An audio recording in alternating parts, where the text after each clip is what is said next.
Sir ने बोला आपको कि अगर कोई इवेंट, हाथ का मूवमेंट देखना, event occurring after the balance sheet date इस पीरियड में होता है और अगर वो एडजस्टिंग होता है तो हमें इस बैलेंस शीट, हाथ का मूवमेंट देखते रहना, इस बैलेंस शीट की असेट लायबिलिटी को एडजस्ट करना पड़ेगा, P&L को कम बेसी करना पड़ेगा, हम तैयार हैं। और अगर इस इवेंट में नॉन एडजस्टिंग नेचर का इवेंट हुआ इस पीरियड में तो हम इस बैलेंस शीट में उसको एडजस्टमेंट करने वाले नहीं है। अगर 22-23 में एडजस्टमेंट बनता है तो हम करेंगे यार, उसमें कोई प्रॉब्लम नहीं है, पर हम 21-22 में उसका एडजस्टमेंट नहीं करेंगे, ये सत्य है। क्लियर? 2, अगर वो नॉन एडजस्टिंग, अच्छा कौन नॉन एडजस्टिंग होता है उसका कहानी अभी बाकी, it's very close to my chest now, it will come in some minutes, okay. अगर वो नॉन एडजस्टिंग है, अगर वो नॉन एडजस्टिंग है और वो क्या लिखा, मटीरियल है, मटीरियल मतलब इंपॉर्टेंट, इंपॉर्टेंट मतलब फिनेंशियल स्टेटमेंट को तो हर कोई अफेक्ट करता है, मटीरियल मतलब क्या हुआ, गुड। अगर वो यूजर्स, इन्वेस्टर की जगह लार्ज वर्ड बोलो, इन्वेस्टर बहुत छोटा वर्ड हो गया, हालांकि मैं बहुत खुश हुआ क्योंकि मैं इन्वेस्टर हूं और मैं इन्वेस्टर छोड़ करके और किसी तरह का यूजर नहीं हूं। हाँ, थोड़ा बहुत पढ़ाने में भी यूज लेता हूं, बट मैं फिनेंशियल स्टेटमेंट को एज एन इन्वेस्टर ही सबसे ज्यादा यूज में लेता हूं, तो मैं तो खुश हूं। But you can't say investor, you should say user, because even government of India uses the financial statement for tax collections. Even creditors use the financial statements for supplying the goods. Even lenders use the financial statement to check whether the company is able to service their debts or not. Everybody uses the financial statements, yes or no? So लोग use करते हैं। Material event या material item वो होता है जो users के decision making को इन्फ्लुएंस करता। याद कीजिए, पहला क्लास हम और आप पहली बार मिले थे तब ये बातें हुई थी। बोलिए, मटीरियल आइटम वो होता है जिसका नॉलेज यूजर्स के डिसीजन मेकिंग को इन्फ्लुएंस करता है, अफेक्ट करता है, और यूजर कोई भी हो सकता है ना।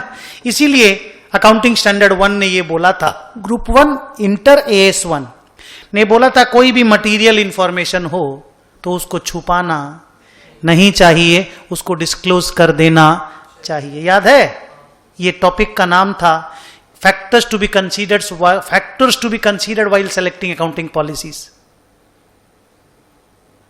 4 चीजें थी उसमें, substance over form, prudence, true and fair view और मटीरियलिटी। मटीरियलिटी बात याद होगी, सर भूल भाल गए, बट हाँ ऐसा है कि कुछ जो बोल रहे हैं वो ठीक है, मन आराम से समझ में आ रहा है और जाना पहचाना भी लग रहा है। इस तरह के वर्ड्स कान में पहले भी हाँ पढ़ चुके हैं, गुजरे हैं सर, ऐसी बातें गुजरी हमारे यहां से। चलो आगे बढ़ते हैं।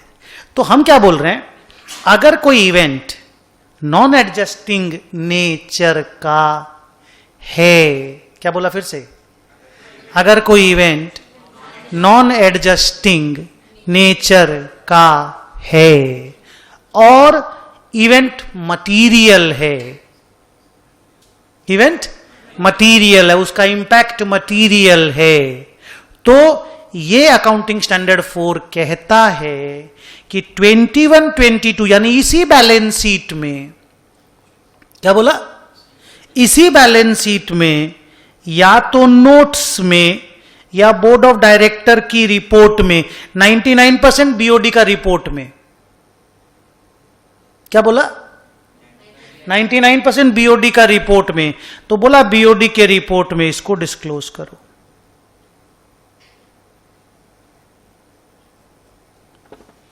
ये अनुपम एक बार नीचे आएगा, सीए फाइनल का सेकंड वाला मैट मेरे को देगा।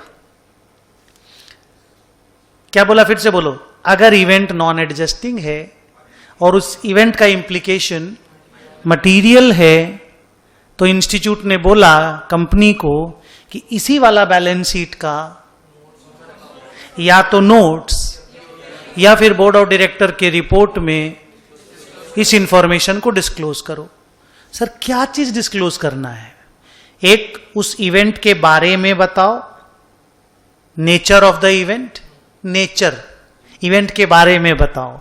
दूसरा उसका फिनेंशियल इम्प्लीकेशन, अमाउंट, कि प्रॉफिट कितना से बढ़ा गिरा, असेट कौन सा बढ़ा गिरा या गिरेगा बढ़ेगा, टाइप्स बताओ।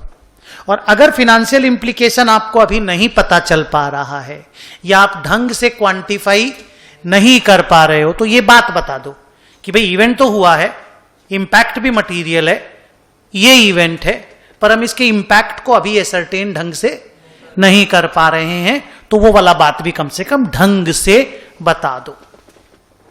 और ये बात बतानी कहां पे है? बोर्ड ऑफ डायरेक्टर के रिपोर्ट में। एक बार यहां रहने दो, ये बता रहा हूं 2 मिनट में। हाँ बेटा, यहां पे बतानी है, इस जगह पे बतानी है। जब हम लोग सीए फाइनल्स पढ़ते हैं ना, ये नहीं है, ये नहीं है, ये सब यही है। सुन नहीं समझे? समझ गए? मतलब खाली नोट्स में ही डिस्क्लोज करना पड़ता है अगर आप सीए फाइनल के स्टूडेंट बन जाएंगे तो। सीए इंटर में अभी भी ये चीज बीओडी का कहानी जिंदा है, जो हम लोगों को अच्छा नहीं लगता है। अकाउंट्स का स्टोरी है, बीओडी का रिपोर्ट में क्या मतलब है? अकाउंट्स का फिनेंशियल स्टेटमेंट में कहानी होना चाहिए ना। सेकेंड वाला, ये तो प्रथम था। बच्चे समझे मैं क्या बोला? तो ज्यादातर मटीरियल नॉन एडजस्टिंग इवेंट, फिर से बोलो, material non adjusting event Hindustan में डायरेक्टर रिपोर्ट में डिस्क्लोज किए जाते हैं। आउटडेटेड है, मतलब नोट्स में आना। देखो, डिस्क्लोज तो करना चाहिए क्योंकि मटीरियल है और लोगों को पहले से जानना चाहिए। भले इवेंट अगली साल में हुआ है, पर आपको अगर अभी का बैलेंस शीट में जानने मिल रहा है तो जनाना चाहिए। मतलब मैं मानता हूं चलो जून जुलाई में कुछ हुआ है, पर अभी तो मार्च की बैलेंस शीट साइन होके गई नहीं है, नहीं गई है ना, तो पब्लिक के पास तो बैलेंस शीट मान लो अगस्त में जाएगी, जाएगी ना। तो बताओ ना क्या दिक्कत है, क्या दरकार अगला साल की बैलेंस शीट में बताने का? अभी बताओ, क्योंकि मटीरियल बात है ना, छोटी मोटी बात नहीं है ना, तो बताना चाहिए, कोई डाउट नहीं है। एडजस्टिंग नॉन एडजस्टिंग है, मतलब एडजस्टिंग नहीं है तो बैलेंस शीट में आप एडजस्ट कर नहीं सकते, चलो मानते हैं, तो बता तो दो, तो बता ही तो रहे हैं, तो बताना डायरेक्टर रिपोर्ट में। सर क्यों? नोट्स में होना चाहिए, बड़ा बात है, नोट्स में आना चाहिए, तो इसके लिए मैं माफी मांग सकता हूं और कुछ नहीं। सर आप क्यों माफी मांग रहे हो? क्योंकि हम लोग अभी तक आए नहीं है, देर आए दुरुस्त आए बोलते हैं ना, हम लोग अभी तक आए ही नहीं है, देर ही चल रहा है, पर इन डेज में हम लोग ये सुधार कर चुके।